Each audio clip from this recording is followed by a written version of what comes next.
guys, again, I am Julius Russell, your Filipino and American registered nurse. And for today's video, we're going to talk about my DIY NCLEX application in the New York State Board of Nursing. But before that, sa mga hindi pa po nakapag-subscribe sa YouTube channel ko, please do subscribe my YouTube channel and hit the notification bell for being updated sa mga upcoming videos ko po. Maraming salamat. So yung iba dyan magtatanong sa akin kung bakit ako nag-DIY or do it yourself. Kasi para sa akin, sobrang namamahalan ako sa ibabayad dun sa agency. Yung agency, in behalf sa sarili mo, sila yung magpa-process dun sa application. So I decided na ako na lang yung magpa-process para makasave naman ako ng pera. Kasi nga, sobrang namamahalan ako. So sabi po nila, yung New York State Board of Nursing ang pinakamabilis at pinakamurang state when it comes to NCLEX application.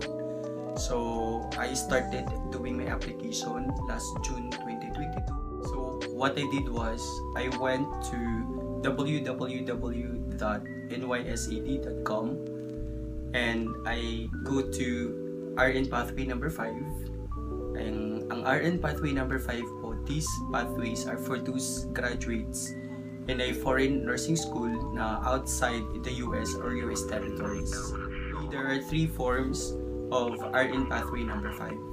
So una, form 1, this is the application for eligibility. Form 2, this is the certification of profession and education. So ito yung mga requirements sa school. Form 3, this is your verification of professional licensure. So ito yung mga requirements sa PRC. So yung unang ginawa ko po is inuna ko munang i-comply ang form 3 ko. So ito yung mga requirements sa PRC. So bago po ako pumunta ng PRC, kino-comply ko muna yung mga requirements ng PRC. So una, kailangan po naka-print out na po yung form 3 natin. Tsaka dapat na-fill upan mo na yung mga needed na kailangan mong isulat yung mga information na tinatanong dong sa form 3. Kailangan po natin i-read carefully. Dapat din double check nyo po kasi baka meron po kayong naisulat na mali or baka meron po kayong namimiss na hindi nyo naisulat dun sa form na yon. Number 2, yung state board verification. So yung state board verification po is kailangan po natin mag-appointment through LERIS po natin. So yun, may mababayaran po tayo na 75 pesos. So aside po dun sa form tsaka yung state verification, dinala ko po yung TOR ko, yung diploma ko rin, yung ID ng PRC, tsaka yung tawag nito, yung NOAA, kasi hanapan kayo, so para hindi na kayo pabalik-balik na pupunta sa PRC. So kapag meron na po kayong schedule kung kailan po kayo pupunta ng PRC, so dapat nga naka-ready lahat yung mga requirements para hindi na po kayo pabalik-balik na pupunta dun sa PRC. So kapag nandun na po kayo sa PRC, direct po kayong magtatanong dun sa security guard para i-direct din po kayong ipunta dun sa NCLEX application window para hindi na po kayo magpipila. Kasi during my time, wala pong nakapila for NCLEX application. So ayun, right after po na ma-double check ng mag-a-assist sa'yo sa mga requirements na needed ng PRC, sasabihin nila sa iyo na magbabayad ka dun sa DHL Express. Yung DHL Express po, sila po yung magpapadala dun sa documents na galing po sa PRC going to New York State Board of Nursing. So yun po, yung nabayaran ko is around mga 2,400.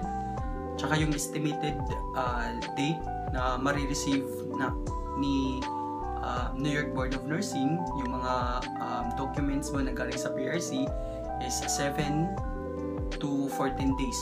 Ranges to 7 to 14 days po. Tsaka yung DHL Express, bibigyan ka po nila ng tracking number. So, itatrack mo kung kailan na-receive yung mga documents mo doon sa New York Board of Nursing. So, next ko pong kinumply is yung sa Form 2. Yung Form 2, ito po yung sa certification ng profession and education. So, ito yung mga requirements sa school natin. And again, before po ako pumunta ng school, so dapat naka-print out na po yung Form 2. Tsaka finifill upan ko na po yun. Reminder lang po, may question po dun sa Form 2 na parang taga-register po yung makakasagot. Like yung kailan nagsimula yung klase natin, tsaka hanggang natapos talaga yung klase natin.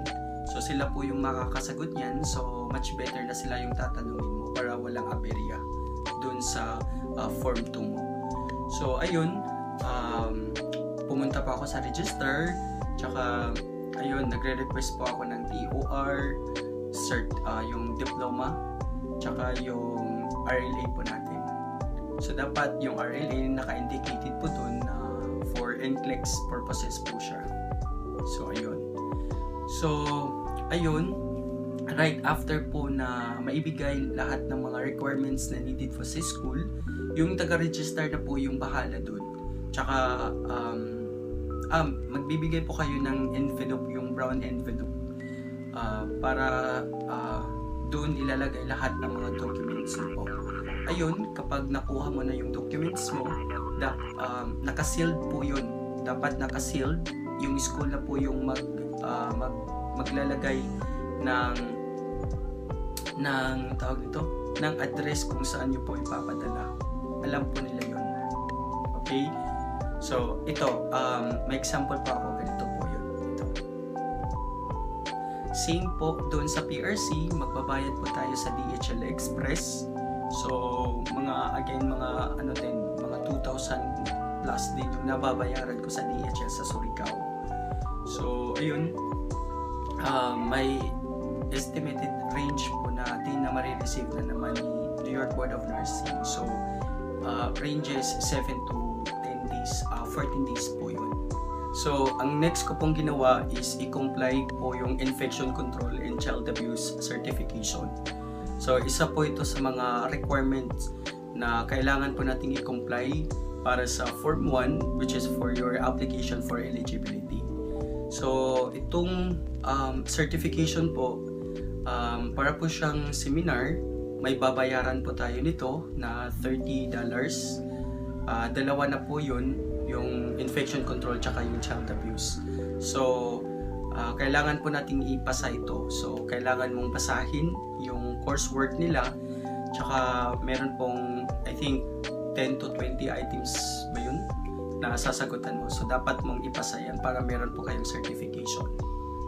So, nung malaman ko po na na-receive na ni New York Board of Nursing yung mga documents na galing po sa PRC sa school ko, yun, that time, nag-online application for eligibility na po ako.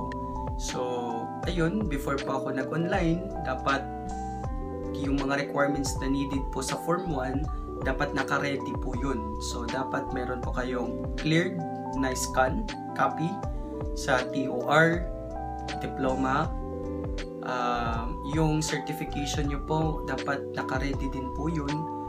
Yung passport nyo po, yung PRC ID, diploma, sa high school diploma, yun lang. So, yun, after nyo pong i-fill out lahat ng information nyo po doon sa Form 1, kailangan nyo pong i-attach lahat ng mga requirements nyo po na kailangan po ng Form 1. Kung mag-apply for eligibility, meron po kayong marireceive na email na galing po sa NYSED. Parang confirmation po sa registration for your eligibility. So, ayun, nag-antay na lang po ako ng 4 na buwan bago po yung email ng NYSED for my ETT. yung authorization tests for NCLEX. So, ayun. Yun lang po yung pagpaprocess ko for my DIY application. So, sana itong video na to nakakatulong to sa inyo. At sana mag-DIY na lang kayo, do it yourself. Kasi makakasave ka po ng pera, lalong-lalo na po sa mga taong walang pera. So, ayun. Sana nagustuhan niyo po itong video na to at sana nakatulong po itong video na to sa inyo. Please don't forget to like, share, and comment my video kung nagustuhan niyo po. Maraming salamat.